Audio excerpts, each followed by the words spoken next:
Bonjour à tous, c'est Crypto Kaiser, baisse significative du marché crypto hier et cette nuit en prévision d'une semaine qui s'annonce particulièrement dense. Nous allons faire un point dessus. Nous allons également analyser quels sont les cryptos qui arrivent à performer dans ce contexte un petit peu complexe et également quels sont les cryptos qui sont le plus recherchés. Le tout en 10 minutes, c'est parti.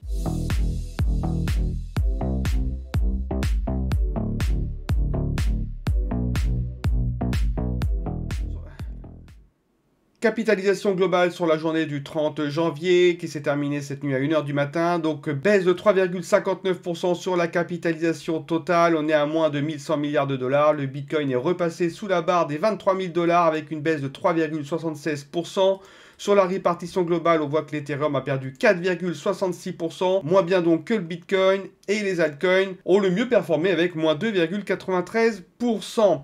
Je continue avec l'analyse graphique. Donc comme nous avons pu le voir hier, donc sur la journée d'avant-hier, nous avions une belle montée. On avait touché la dernière résistance qui correspondait à un niveau de Kijun hebdomadaire. Sur la journée d'hier, donc correction qui est due notamment à la semaine qui s'annonce. Nous avons la Fed, la BCE qui va parler, des chiffres qui vont tomber. Donc les investisseurs préfèrent reprendre leurs bénéfices et donc forcément on a eu une chute du cours. Alors ce que vous pouvez voir, ce qui est très intéressant tout de même, c'est que la lagging spine ici a buté sur notre support qu'on avait identifié ici et là elle est parfaitement horizontale, signe d'indécision. On ne sait pas ce que l'on va faire, on attend les résultats de la semaine. Donc affaire à suivre. Si les résultats sont pas bons, le support risque de casser, on va descendre au sud. Alors on a d'autres supports qui sont là, même des supports de moyen terme, hebdo, qui peuvent contenir la chute. Après, logiquement, on devrait continuer à osciller et retenter de grinder un petit peu vers le haut. Alors malheureusement, le temps joue contre nous parce que nous avons jusqu'au 21, sinon après on sera obligé de passer ce nuage mensuel et du coup on sera plus dans la même optique. Donc à voir, et sinon si les résultats sont bons, on peut évidemment retourner titiller encore le haut du nuage, le passer et espérer franchir les étapes qui nous restent à franchir pour arriver à notre objectif de 31 000 dollars. Nous allons étudier ça évidemment au jour le jour. Je continue avec le classement du top 15 crypto.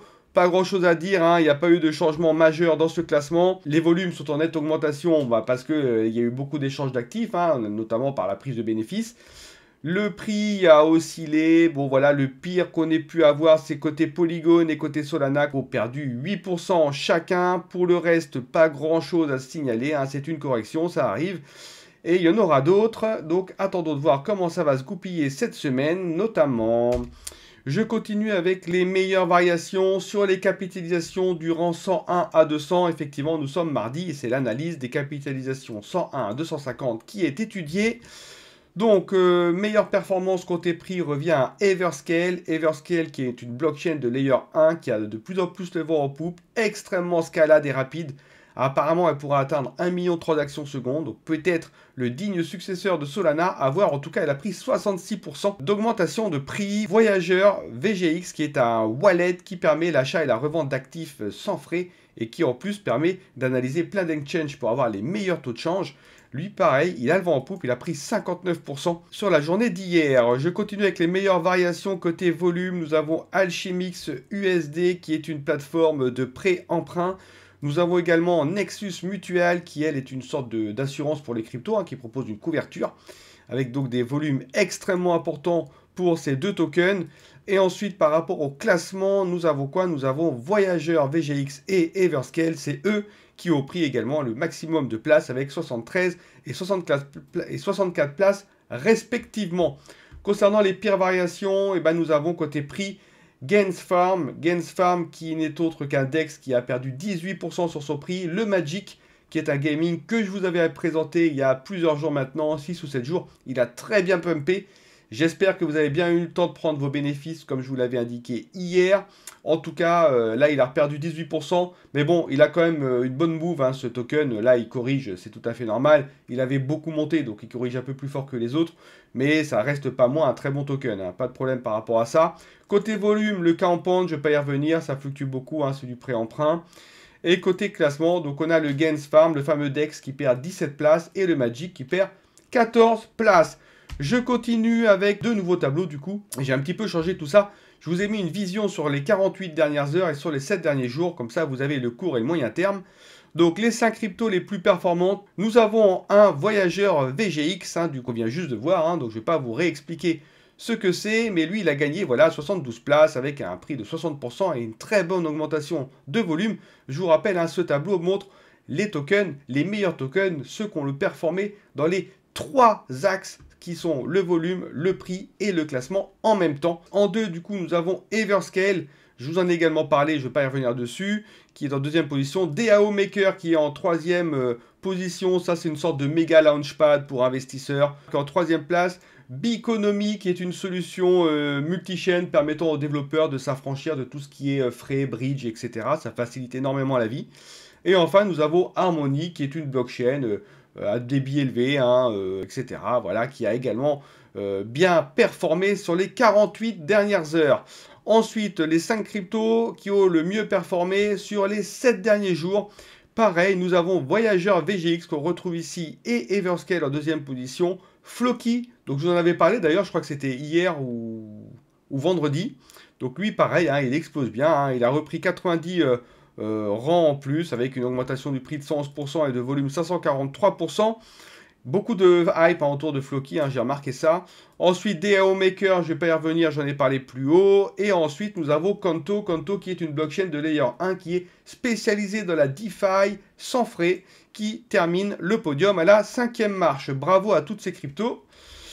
Nous allons passer maintenant aux cryptos les plus recherchés. Donc là, c'est sur CoinGecko. Nous avons quoi? Nous avons Orca. Orca qui est un DEX sur Solana. Donc c'est lui qui est le plus recherché en ce moment même sur CoinGecko. Nous avons Xmond également. Xmond, ce sont des tokens, des NFT en fait, qui ont été créés par une intelligence artificielle qui a une bonne accroissement de volume, 8% de gain, il est 394e, 24 places en plus. Xmond, à surveiller peut-être aussi. Et Canto, hein, qu'on a vu apparaître, hein, donc ça a forcément attisé la curiosité, qui lui est à la 3e place. Voilà, je continue avec cette semaine-là. La semaine qui va être très très chargée, hein. Je ne vais pas vous faire tout dans le détail, mais il faut savoir que dès la journée de demain, les hostilités vont débuter, notamment avec le CPI niveau européen, donc c'est tout simplement la baisse des prix à la consommation, donc l'inflation. À voir si elle va être contenue, ça c'est particulièrement important. La Banque centrale qui va faire une conférence, ça c'est pareil, ça peut affluer sur le cours des cryptos. La Fed Interest Rate Decision qui va être scrutée à la loupe, et ça peut avoir un énorme impact sur le cours du Bitcoin. Attention, est-ce qu'elle va remonter ses taux directeurs pour continuer à contenir l'inflation? Voilà, si elle monte trop, on peut rentrer dans une récession, donc chute des cours, mais cela devrait corriger l'inflation. À voir si elle se contente de 0,25 ou plus, qui m'étonnerait, mais bon voilà, ça va être extrêmement scruté.